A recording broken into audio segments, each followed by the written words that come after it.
तो hi friends, welcome to SSC mindset. तो अभी थोड़ी देर पहले ही एक नोटिफिकेशन आया है एसएससी का कि उसने एक बार फिर से पैटर्न चेंज कर दिया है एसएससी के एग्ज़ाम्स का।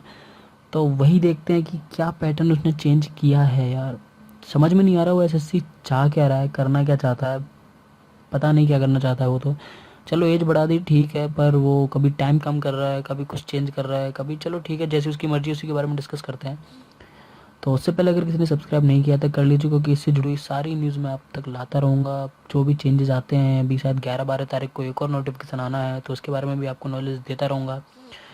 तो अगर बात करें पॉइंट वन की, तो सबसे पहले वो क्या कह रहा है कि उसने टाइम जो एसएससी सीजीएल सीएचएसएल का जो टाइम था 75 मिनट 75 मिनट्स था, वो उसने घटा के 60 मिनट कर दिया है। एसएससी सीजीएल का टाइम अब 60 मिनट्स है सिर्फ, ठीक है, 1 घंटा। पहले 1 घंटा और 15 मिनट था, अब नहीं है, सिर्फ 1 घंटा है सीएचएसएल के लिए भी आने वाला जो है। और उसके नोटिफिकेशन के हिसाब से जो अर्थमेटिक का पोर्शन था वो बढ़ा देगा क्वांट सेक्शन में। मैथ में अर्थमेटिक अब ज़्यादा आएगी, एडवांस और ज्योमेट्री वगैरह से ज़्यादा अर्थमेटिक पूछी जाएगी, ठीक है। और टॉप उसका पॉइंट जो थर्ड है वो क्या कह रहा है, पॉइंट थर्ड उसका कह रहा है कि एसएससी एमटीएस जो है वो भी अब ऑनलाइन कंडक्ट होगा, और उसका जो टाइम ड्यूरेशन होगा वो 60 मिनट्स होगा सिर्फ। क्योंकि और पॉइंट फोर भी मैं इसी बात के लिए कह रहा हूँ कि जो एसएससी एमटीएस का जो पैटर्न है बिल्कुल डिट्टो वही कर दिया है उसने, जो सीएचएसएल और सीजीएल का एग्ज़ाम का जो पैटर्न है वही उसने सीएचएसएल का भी कर दिया है नोटिफिकेशन के हिसाब से। अब वो कितना सच है कितना गलत है मैं नहीं कुछ कह सकता उस बारे में, पर नोटिफिकेशन जो आया है वो ग्रेडअप एक वेबसाइट है, आपने भी ऐप है, उसका नाम सुना होगा, उस पर वो आया है। तो मैं उसी के बारे में आपको बता रहा हूँ, और इससे क्या चेंजेस आएंगे मैं आपको वो भी बता दे रहा हूँ, ठीक है। और दूसरा जो नेगेटिव मार्किंग थी वो 0.5 थी, वो तो आपको कोई वो बताने की जरूरत नहीं है। प्लस अब इसके कुछ प्रोज और कुछ कॉन्स भी हैं कि इसमें क्या प्रोज और क्या कॉन्स है मैं वो बता देता हूँ।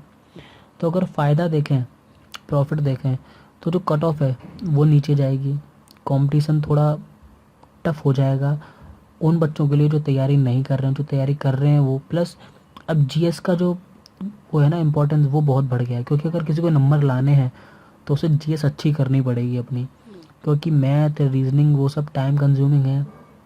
अब जो नंबर आएंगे असली वो इंग्लिश और रीजनिंग सॉरी इंग्लिश और जीएस से आएंगे, क्योंकि वो टाइम कंज्यूमिंग नहीं होते, उसमें तो बस देखा आता है तो आंसर, नहीं आता तो आगे बढ़ो, ठीक है। तो हमें उस पर अब थोड़ा सा फोकस आपको करना पड़ेगा, क्योंकि टाइम कम कर दिया 15 मिनट, और 15 मिनट बहुत होते हैं एक एग्ज़ाम में, बहुत 15 मिनट होते हैं। 15 मिनट में आप 20 से 25 क्वेश्चन आप कर सकते हैं, पूरा एक सेक्शन कर सकते हैं जीएस का वो भी और इंग्लिश का, ठीक है। तो बहुत अब बहुत इम्पोर्टेंस बढ़ गई है अब इनकी, कि आपको इनसे नंबर अपने बढ़ाने पड़ेंगे, ठीक है। प्लस ये कि अब वो जो चेंजेस लाया है उससे कितना असर पड़ेगा तैयारी में, क्योंकि अब हमें शॉर्टकट पर ज़्यादा ध्यान देना पड़ेगा बाकायदा मेथड्स के, क्योंकि मेथड्स अब कोई मायने नहीं रखते। मैंने अब ये रह गया है कि आपको सिर्फ नंबर लाने हैं, टाइम कम हो गया है, ट्रिक्स ज़्यादा चाहिए, टाइम बचाना है, बहुत सारी चीज़ें हैं। धीरे धीरे डिस्कस करेंगे उस पूरी डिटेल के बारे में, ठीक है। तो ये नोटिफिकेशन आया था, अगर आपको और आगे जानना है तो प्लीज़ सब्सक्राइब करें, मैं फिर और वीडियो लेकर लाता रहूँगा। अब इस टाइम टेबल के हिसाब से मैं स्ट्रेटजी कैसे होती है वो आपको अपनी आने वाली वीडियोज़ में बताऊँगा, कि 60 मिनट के हिसाब से क्या स्ट्रेटजी होनी चाहिए हमारी स्टडी की, और हमारा क्या रूटीन होना चाहिए, ठीक है। तो फिर मिलते हैं आगे आने वाली वीडियो में, जुड़े रहिए, क्योंकि ये चेंजेस बहुत बड़े हैं। इसके बारे में बैठ आराम से बात करेंगे आपसे और मुझसे, हम मिलके इसको देखते हैं क्या करना है, ठीक है।